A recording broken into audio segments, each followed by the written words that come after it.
بسم اللہ الرحمن الرحیم الحمد للہ الذی ہدانا لہذا وما كنا لنهتدي لولا ان هدانا الله لقد جاءت رسل ربنا بالحق الصلاة والسلام وتحية والإكرام على أشرف الأنبياء والمرسلين خاتم النبيين مولانا ومولى الثقلين جد الإمامي الحسنين أبي القاسم محمد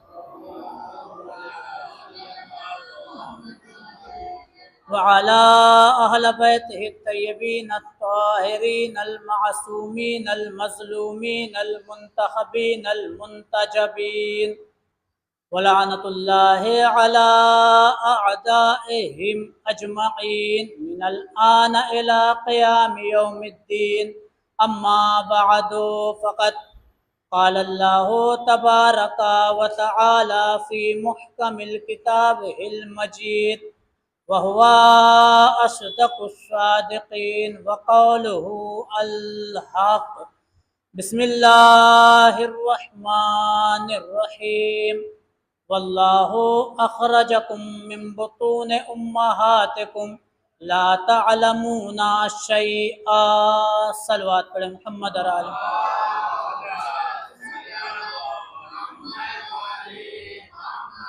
عزیزان محترم، شیعان حیدر کرار اور عزاداران سرکار سید الشہداء، قرآن مجید اللہ تعالیٰ کی مقدس کتاب ہے جسے نہ کوئی جھکا سکا ہے اور نہ جھکا سکے گا، اور یہ وہ کتاب ہے جسے نہ کوئی جھٹلا سکا ہے اور نہ جھٹلا سکے گا۔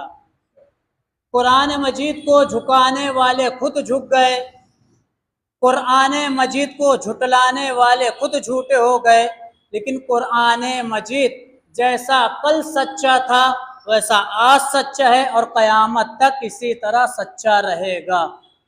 لہذا اسی بابرکت کتاب کی سورہ نحل ہے جو قرآن مجید کا 16 نمبر کا سورہ ہے، اور اس کی آیت نمبر 78 جس میں ارشاد باری تعالیٰ ہو رہا ہے کہ واللہ، اور جب اللہ نے اخرجکم من بطون امہاتکم، اللہ تعالیٰ نے جب تمہیں تمہارے ماؤں کے شکم سے باہر نکالا، لا تعلمون شیئا، تو اس وقت تم ذرہ برابر بھی علم نہیں رکھتے تھے۔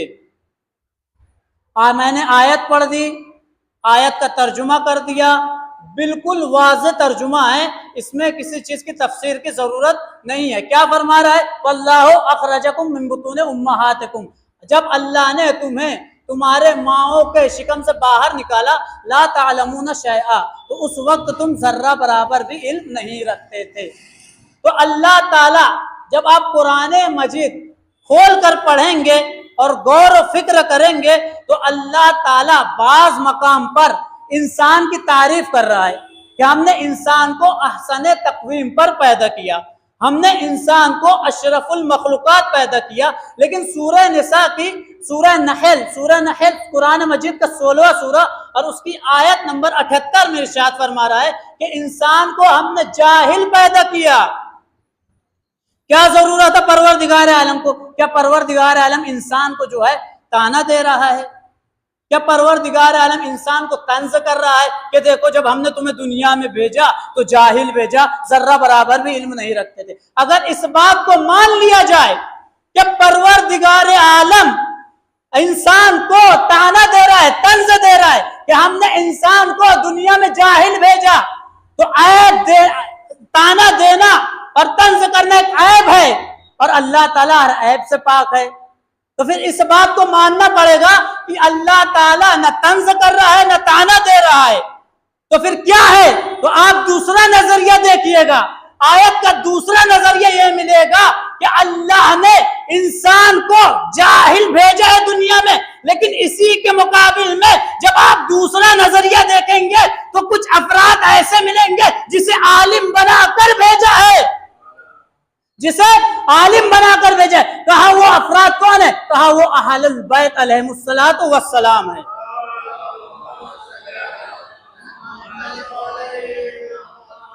آئیے آیت کو دوبارہ پڑھ دیتا ہوں، کیا فرما رہا پروردگار واللہ اخرجکم من بطون امہاتکم، جب اللہ نے تمہیں تمہارے ماؤں کے شکم سے باہر نکالا، لا تعلمون شیئا، تو اس وقت تم ذرہ برابر بھی علم نہیں رکھتے تھے، یعنی جب انسان دنیا میں آیا تو یہ بھی علم نہیں رکھتا تھا کہ اس کی ماں کون ہے، اس کا باپ کون ہے، اس کی بہن کون ہے، اس کا بھائی کون ہے۔ لہذا جیسے جیسے انسان بڑھتا گیا ویسے ویسے علم حاصل کرتا چلا گیا، اور جیسے جیسے علم حاصل کرتا گیا ویسے ویسے وہ لوگوں کو پہچانتا چلا گیا کہ کون اس کی ماں ہے، کون اس کا باپ ہے، کون اس کی بہن ہے، کون اس کا بھائی ہے۔ اور انسان اتنا علم حاصل کرنے لگا اور اتنا علم حاصل کر لیا کہ کوئی پائلٹ بن گیا، کوئی بزنس مین بن گیا، کوئی انجینئر بن گیا، کوئی میرے جیسا عالم بن گیا۔ لہذا انسان پیدا ہوا تھا تو جاہل تھا، اسے دھیرے دھیرے علم آیا تو کوئی پائلٹ بنا، کوئی انجینئر بنا، کوئی مہندس بنا، کوئی عالم بن گیا۔ لیکن اہل بیت کے وہاں ایسا نہیں ہے کہ اہل بیت وہاں جاہل پیدا، بلکہ بچپن ہی میں اتنا علم لے کر آتے ہیں کہ ابھی 3 دن مکمل نہیں ہوتے کہ پورے کی پوری توریت سنا دیتے ہیں، پورا کی پورا قرآن۔ ایک صلوات پڑھے محمد اور آل محمد پر۔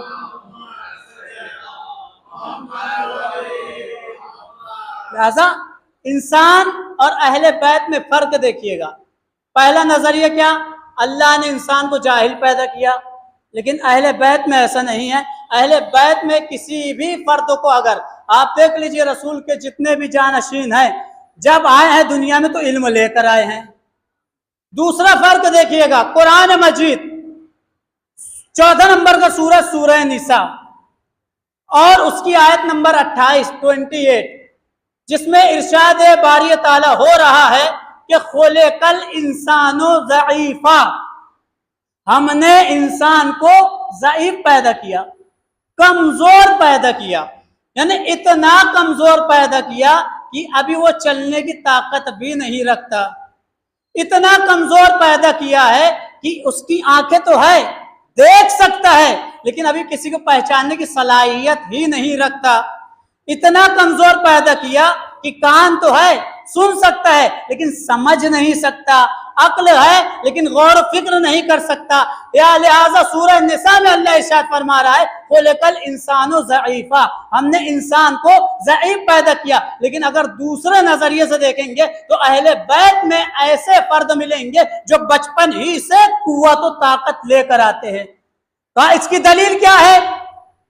کہا اس کی دلیل یہ ہے کہ جب انسان پیدا ہوا تو ضعیف پیدا ہوا، چلنے کی بھی طاقت نہ تھی، لیکن اسے ہاتھ پکڑ کر چلنا سکھایا گیا، اور جیسے جیسے بڑھتا گیا، ایکسرسائز کرتا گیا، ورزش کرتا گیا تو اس کے پاس طاقتیں آتی گئی، اور اتنا طاقتور بن گیا کہ ہتھیار بنانا شروع کر دیا، کبھی تلوار بنا رہا ہے، کبھی کلہاڑی بنا رہا ہے، یہاں تک کہ ایٹم بم بنا دیا۔ انسان اتنا طاقتور بن گیا کہ ایٹم بم بنا دیا، ہتھیار بنا رہا ہے، تلوار بنا رہا ہے۔ پیدا ہوا تھا تو ضعیف تھا، کمزور تھا، لیکن پیدا جب جیسے جیسے بڑھتا گیا ویسے ویسے اتنی طاقت حاصل کر لیا کہ ایٹم بم بنا لیا۔ لیکن اہل بیت میں ایسا نہیں ہے کہ جب اہل بیت پیدا ہوتے ہیں تو اتنی طاقت و قوت لے کر پیدا ہوتے ہیں کہ گہوارے میں کلہ اصغر کو چیر دیتے ہیں۔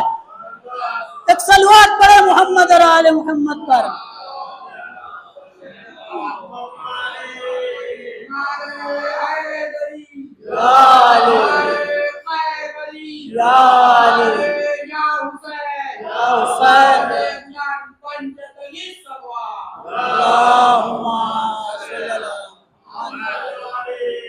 لہذا پہلا فرق کہ انسان جاہل پیدا ہوا، لیکن اہل بیت میں کوئی فرد ایسا نہیں ملے گا کہ جاہل ہو۔ عالم پیدا ہوتے. دوسرا فرق کیا ہے کہ انسان کمزور پیدا کیا گیا، لیکن اہل بیت کے وہاں جتنے بھی فرد آتے ہیں طاقت اور قوت لے کر آتے ہیں. اب تیسرا فرق دیکھیے گا، اللہ تعالیٰ کیا ارشاد فرما رہے ہیں، واللہ اخرجکم من بطون امہاتکم، جب اللہ نے تمہیں تمہارے ماؤں کے شکم سے باہر نکالا، لا تعلمون شیئا، اس وقت تم ذرہ برابر بھی علم نہیں رکھتے تھے. لیکن جب انسان دنیا میں آیا تو پاک و پاکیزہ نہیں آیا بلکہ نجیس آیا. غسل کی ضرورت پڑ گئی، اسے طہارت دے کر پاک کیا گیا. لیکن اہل بیت کی یہاں ایسا نہیں ہے، اہل بیت کی یہاں نجاست کا تصور بھی نہیں کیا جا سکتا. اہل بیت کی یہاں، کیونکہ اہل بیت کے ہر دامن پر، اہل بیت کے ہر فرد کے دامن پر آیت تطہیر کی مہر لگی ہے. انما یرید اللہ لیذھب عنکم الرجس اہل البیت ویطہرکم تطہیرا.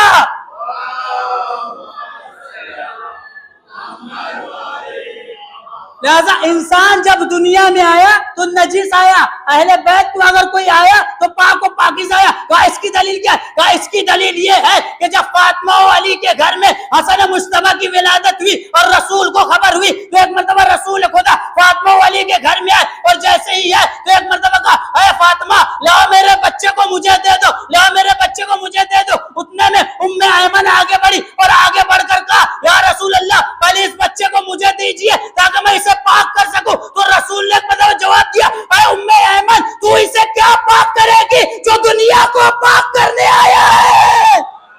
ایک صلوات پڑھے محمد اور آل محمد پر.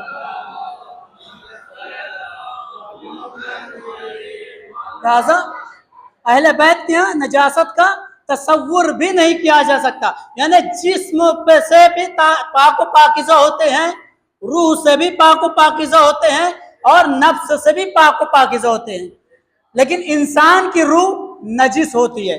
اب کیا دلیل ہے اس کی؟ اس کی یہ دلیل ہے کہ بعض اوقات ایسا ہوتا ہے کہ بھائی ہمارا نماز میں دماغ نہیں لگ رہا ہے، من نہیں لگتا ہے، مسجد نہیں جا رہے ہیں، مجلس نہیں آ رہے ہیں. اس کا مطلب یہ کہ ان کی روح بیمار ہے. ابھی جو نماز پڑھنے نہیں آ رہے ہیں، جو مجلس میں شرکت نہیں کر رہے ہیں، اس کا مطلب ہے ان کی روح بیمار ہے. لیکن یہ بیمار کا آپ جب تفسیر کریں گے تو آپ کو ایک جگہ ملے گا رسول خدا ارشاد فرماتے ہیں بیمار سے مراد یہ ہے کہ ان کی روح ابھی نجس ہے اور ان کو پاک کرنے کے لیے ذکر خدا کی ضرورت ہے، ذکر اہل بیت کی ضرورت ہے، تسبیح فاطمہ کی ضرورت ہے. جب تک یہ تسبیح فاطمہ نہیں پڑھیں گے، جب تک یہ ذکر خدا نہیں کریں گے، جب تک یہ اہل بیت کا تذکرہ نہیں سنیں گے، ان کی روح پاک و پاکیزہ نہیں ہو سکتی. لیکن اہل بیت کی یہاں جتنے بھی فرد ہیں ان کی روح پاک ہے. کہا اس کی دلیل کیا ہے؟ کہا اس کی دلیل یہ ہے کہ جب مسجد نبوی میں رسول خدا آئے تو سارے صحابہ کا دروازہ بند کرا دیا، صرف علی کا دروازہ کھلا رہا. لہذا یہ روح سے تو اہل بیت پاک ہے لیکن نفس سے بھی اہل بیت پاک ہے. کہا کیسے؟ کہا قرآن مجید کھول کر پڑھیے. قرآن مجید سورہ بقرہ میں ارشاد ہوتا ہے وَمِنَ النَّاسِ مَن يَشْرِي نَفْسَهُ ابْتِغَاءَ مَرْضَاتِ اللَّهِ وَاللَّهُ رَءُوفٌ بِالْعِبَادِ کہ لوگوں میں کچھ لوگ ایسے ہیں جو مرضی پروردگار میں اپنے نفس کو بیچ دیتے اور اللہ اپنے بندوں پر مہربان ہے. بس اللہ تعالیٰ ایسے نفس کو خرید نہیں سکتا جو نجس ہو. اللہ نے علی کے نفس کو خرید کر بتایا کہ علی کا جسم بھی پاک، علی کی روح بھی پاک، علی کا نفس بھی پاک. لہذا ایک صلوات پڑھے محمد اور آل محمد پر.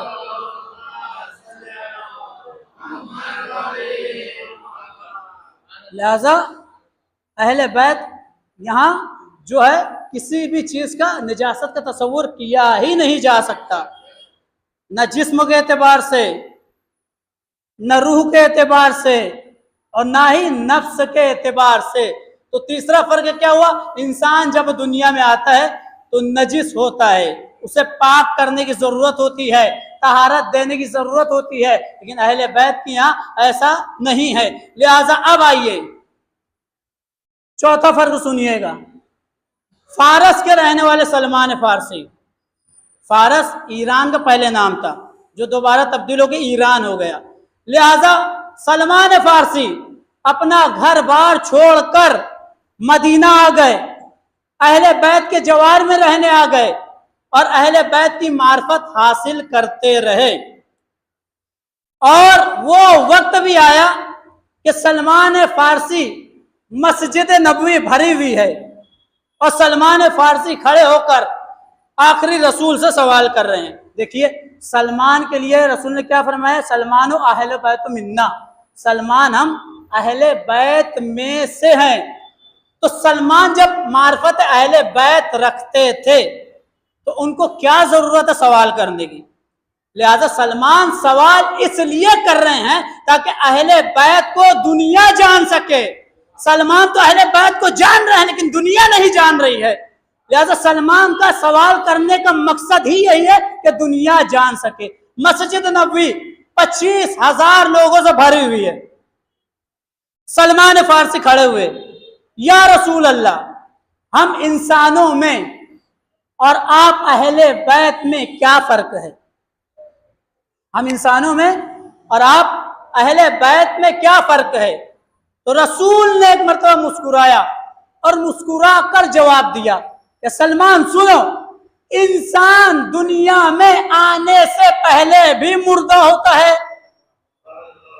اور دنیا میں جانے کے بعد بھی مردہ رہتا ہے، لیکن ہم اہل بیت یہاں ایسا نہیں ہے، ہم دنیا میں آنے سے پہلے بھی زندہ ہوتے ہیں، دنیا میں جانے کے بعد بھی زندہ ہوتے ہیں۔ اس کی دلیل کیا ہے؟ تو رسول نے فرمایا سلمان سنو کہ انسان جب ماں کے شکم میں ہوتا ہے تو آنکھ ہے لیکن دیکھ نہیں سکتا، کان ہے لیکن سن نہیں سکتا، زبان ہے لیکن کلام نہیں کر سکتا، دماغ ہے لیکن غور و فکر نہیں کر سکتا، لہذا انسان ماں کے شکم میں مردہ ہوتا ہے، آنکھ بھی ہوتی ہے، کان بھی ہوتے ہیں، زبان بھی ہوتی ہے، دماغ بھی ہوتا ہے۔ اسی طرح انسان جو ہے دنیا میں آنے سے پہلے مردہ ہوتا ہے اور جب دنیا سے چلا جاتا ہے اس کے بعد بھی مردہ ہوتا ہے، آنکھ ہے دیکھ نہیں سکتا، کان ہے سن نہیں سکتا، زبان ہے کلام نہیں کر سکتا، دماغ ہے غور و فکر نہیں کر سکتا، لیکن ہم اہل بیت کے نزدیک یہ نہیں ہے، ہم دنیا میں آنے سے پہلے بھی زندہ ہوتے ہیں۔ تو سلمان نے پوچھا یا رسول اللہ کوئی دلیل اس کی؟ تو ایک مرتبہ رسول نے فرمایا کہ سورہ حدید اٹھا کے پڑھو سلمان، سورہ حدید آیت نمبر اس کی 25 ہے جس میں ارشاد باری تعالیٰ ہو رہا ہے وَلِيَعْلَمَ اللَّهُ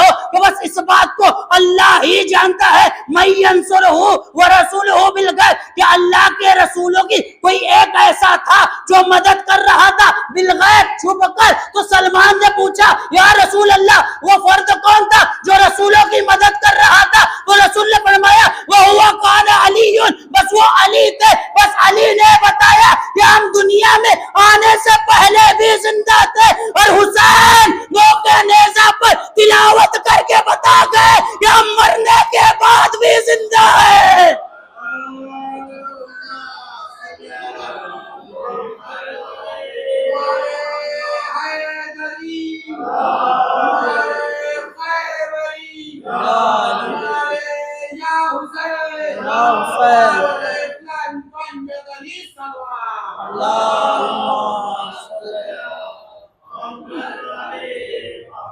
لہذا اہل بیت کے یہاں ہر فرد جو ہوتے ہیں وہ دنیا میں آنے سے پہلے بھی زندہ ہوتے ہیں۔ لہذا سلمان فارسی نے سوال کیا یا رسول اللہ یہ بتائیے کہ جب کچھ نہیں تھا اس وقت آپ کہاں تھے؟ اور سلمان کا سوال کوئی معمولی سوال نہیں ہے، معرفتی سوال ہے۔ لہذا سلمان نے کیا پوچھا یا رسول اللہ جب کچھ نہیں تھا اس وقت آپ کہاں تھے؟ تو رسول نے کیا فرمایا نحنو فی غامز علم اللہ ہے، اس وقت بھی ہم اہل بیت موجود تھے، نحنو فی غامز علم اللہ ہے لیکن اللہ کے علم کی گہرائیوں میں موجود تھے۔ اب سلمان بیٹھ گئے، مقداد کھڑے ہو گئے اور مقداد کھڑے ہو کر مولا کائنات سے سوال کر رہے ہیں اے علی رسول نے تو سلمان کے سوال کا جواب دیا، اب میرا سوال کا جواب آپ دیجئے۔ کہا پوچھو کیا سوال ہے؟ تو ایک مرتبہ مقداد پوچھتے ہیں کہ آپ کب سے ہیں؟ مقداد کیا پوچھتا ہے علی آپ کب سے ہیں؟ تو علی نے فرمایا کہ جب آدم نہیں تھے تب بھی علی تھا، جب نوح نہیں تھے تب بھی علی تھا، جب ابراہیم نہیں تھے تب بھی علی تھا، جب اسماعیل نہیں تھے تب بھی علی تھا، جب یوسف نہیں تھے تب بھی علی تھا، جب موسیٰ نہیں تھے تب بھی علی تھا، جب عیسیٰ نہیں تھے تب بھی علی تھا۔ تو ایک مرتبہ سلم مقداد نے پوچھا کیا علی جب آپ کچھ نہیں تھا تب تھے تو کہاں تھے؟ تو علی نے فرمایا وہی تھا جہاں پر اللہ تھا، وہیں پر میں موجود تھا جہاں پر اللہ موجود تھا۔ لہذا اہل بیت کا کوئی مقابلہ ہی نہیں کر سکتا، نہ اہل بیت کے علم کا کوئی مقابلہ کر سکتا ہے، نہ طہارت میں ان کا کوئی مقابلہ کر سکتا ہے، اور نہ ہی کسی بھی میدان اور کسی بھی مجال میں اس کا کوئی مقابلہ کر سکتا ہے۔ بعض افراد ایسے ہوتے ہیں کہ تھوڑا سا علم آ جاتا ہے تو اپنے آپ کو بہت بڑا عالم سمجھتے ہیں، ایسا سوچتے ہیں کہ ہم سے بڑا عالم کوئی ہے ہی نہیں، جبکہ اللہ تعالیٰ سورہ یوسف میں فرما رہا ہے کہ ہم نے ہر عالم پر ایک عالم کو رکھا ہے، ہم نے ہر عالم پر ایک عالم کو رکھا ہے۔ لیکن آج کل تو انسان ایسے ہو گئے ہیں کہ یہ سوچتے ہیں کہ نعوذ باللہ اہل بیت کے علم سے زیادہ ہو گئے ہیں، نعوذ باللہ۔ لیکن اہل بیت کی تو دور کی بات ہے، آپ دیکھ لیجئے کہ مولا کائنات کا زمانہ ہے اور مولا کائنات صرف ایک ہی مرتبہ دعویٰ نہیں کیا سلونی کا، کئی مرتبہ دعویٰ کیا سلونی قبل ان تفقدونی، کہ مجھ سے پوچھو اس سے پہلے تم مجھے کھو دو، مجھ سے سوال کرو۔ اور یہی تو وجہ تھی کہ جب مولا کائنات کو ضربت لگ گئی اور مولا حسن نے مولا علی سے پوچھا کہ بابا آپ کی کوئی حسرت رہ گئی ہے اس دنیا میں، آپ کی کوئی حسرت رہ گئی ہے؟ تو مولا نے کیا کہا؟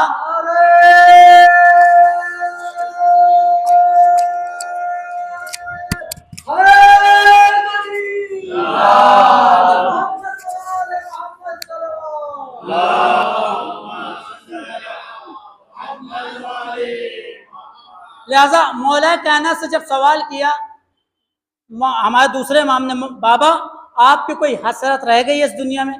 تو مولا کائنات گریہ کرنے لگے اور اتنا گریہ کیا کہ گش کھا گئے۔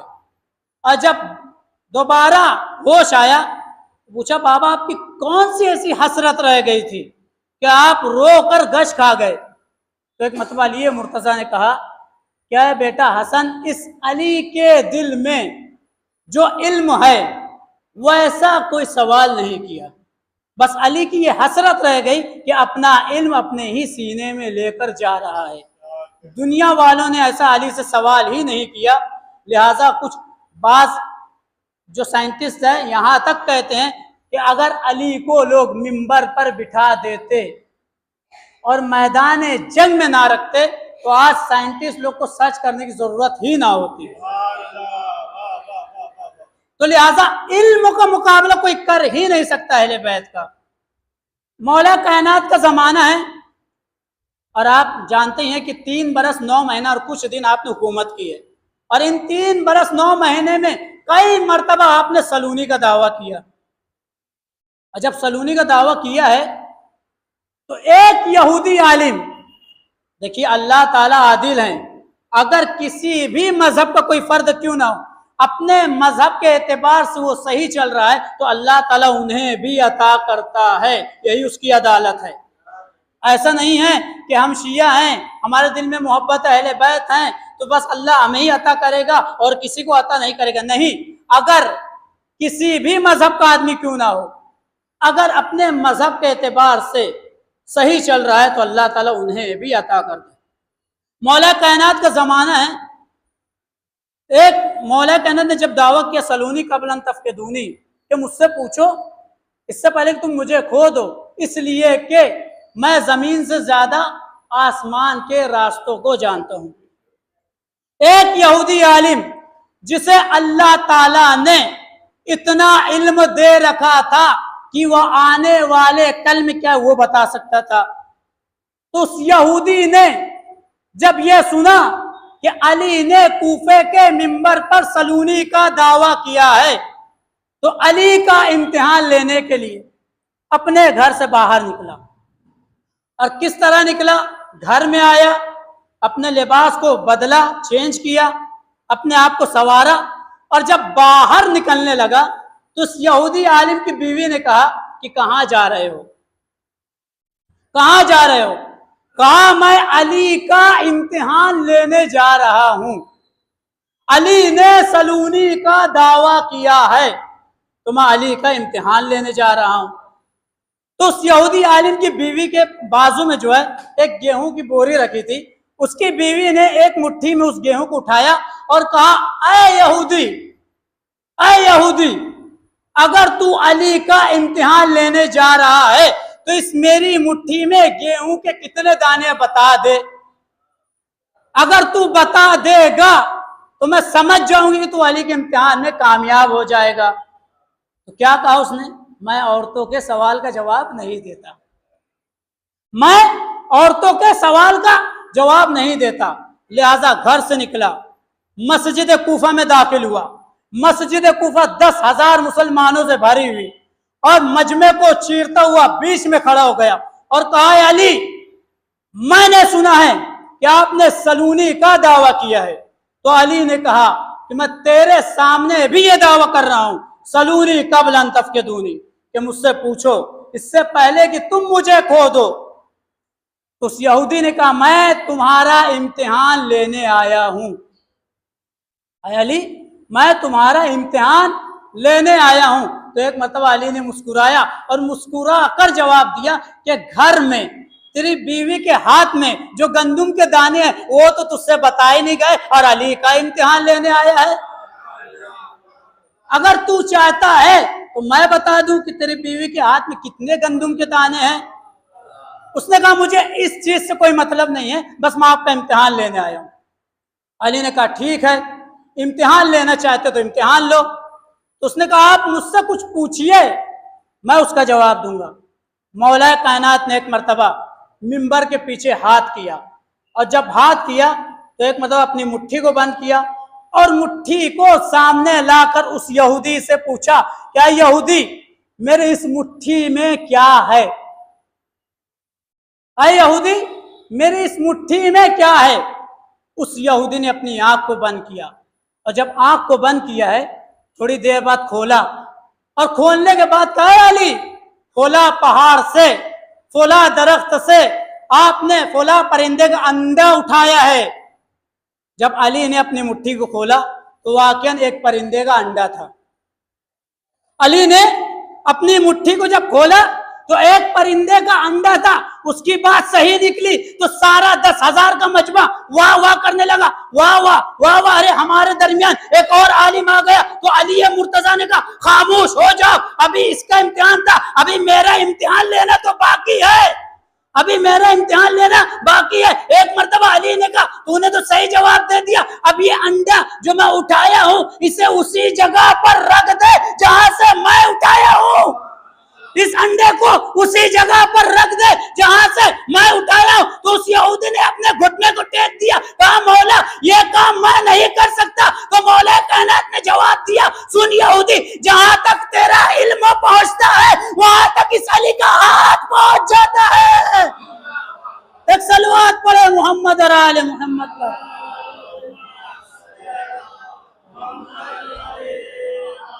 لہذا اہل بیت کا کوئی مقابلہ ہی نہیں کر سکتا، نہ علموں کے میدان میں، نہ حلموں کے میدان میں، نہ ہیبت کے میدان میں، نہ جمال کے میدان میں، کسی بھی چیز میں، نہ طہارت کے میدان میں، نہ شجاعت کے مقابلے میں اہل بیت کا کوئی مقابلہ ہی نہیں کر سکتا۔ اور یاد رکھیے گا اہل بیت علیہم الصلاۃ والسلام بھی معجزہ ہیں۔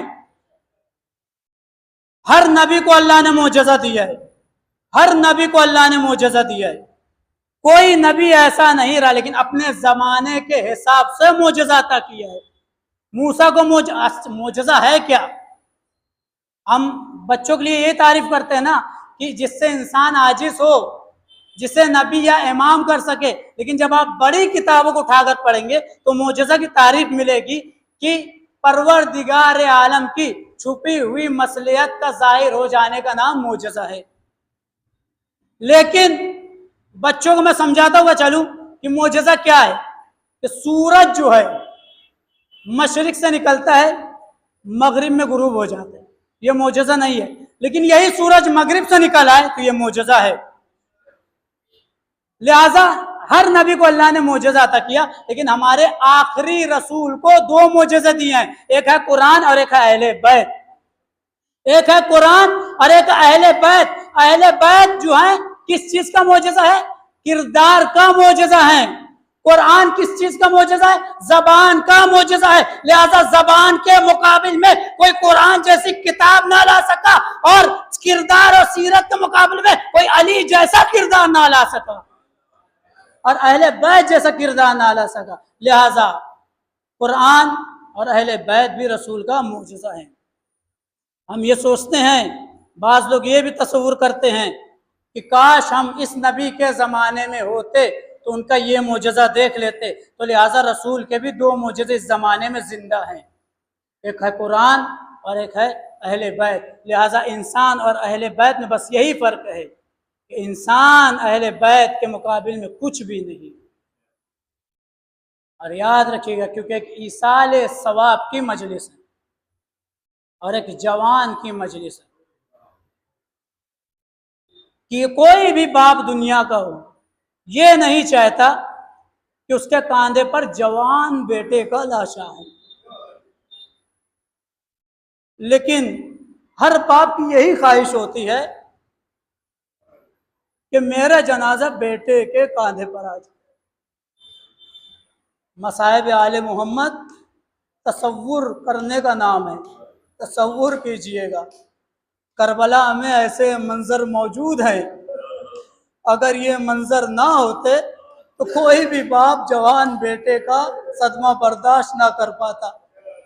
آپ دیکھ لیجئے کہ جب صبح عاشور فوج یزیدی سے نکل کر حر آیا ہے تو حر اکیلا نہیں آیا ہے، بلکہ حر کے ساتھ حر کا بیٹا علی ابن حر بھی ہے، حر کے ساتھ حر کا غلام بھی ہے، اور جب حسینی قافلے سے ملحق ہو چکے تو ایک مرتبہ حر نے اجازت مانگی تو حر کے بیٹے نے یہی جواب دیا تھا کہ اے بابا، ارے آپ کا بیٹا موجود ہے اور بیٹے کے موجود ہوتے ہوئے میں آپ کو اجازت نہیں دے سکتا۔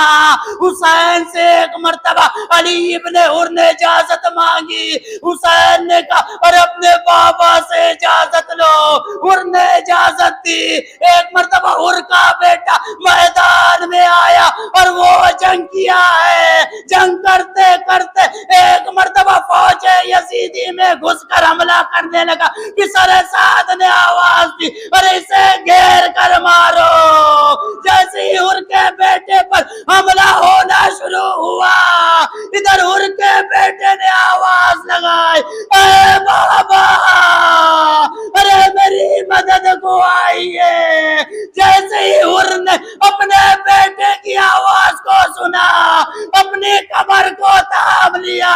اے بیٹا، ارے حر کی نظروں سے کچھ نظر نہیں آتا، لیکن جیسے ہی حر مقتل میں پہنچے ہیں تو کیا دیکھا کہ حر کا بیٹا ہے، حر کے بیٹے کا سر حسین کے زانوں میں ہے۔ حر ایک مرتبہ حسین کے قریب پہنچا، اے آقا حسین، آپ مقتل میں پہلے کیسے پہنچ گئے؟ حسین نے کہا، اے حر تم واپس چلے جاؤ، جوان بیٹے کا لاشا ہے، بوڑھے باپ سے نہیں اٹھے گا۔ حر نے کہا، اے حسین، اے آقا حسین، ارے آپ یہ کہہ رہے ہیں، لیکن ذرا عصر کا وقت دیکھیے، جب علی اکبر صدا دے گا اس وقت آپ کا کیا حال ہوگا؟ بس وہ وقت آ گیا کہ اکبر نے جب صدا دی، اے بابا، اس اکبر کی مدد کو آئیے۔ حسین مقتل اکبر میں پہنچے اور جیسے ہی پہنچے حسین اکبر کے لاشے کو اٹھانا چاہا، اکبر کا لاشا اٹھ نہ سکا، آواز دی اے بنی ہاشم کے بچوں، بوڑھے باپ سے جوان کا لاشا نہیں اٹھتا، آؤ اس صحیفے کا سہارا بنو، بچے آئے اکبر کے لاشے کو خیموں میں لایا، اکبر کا ماتم ہوا، واہ اکبرا واہ محمدہ واہ علی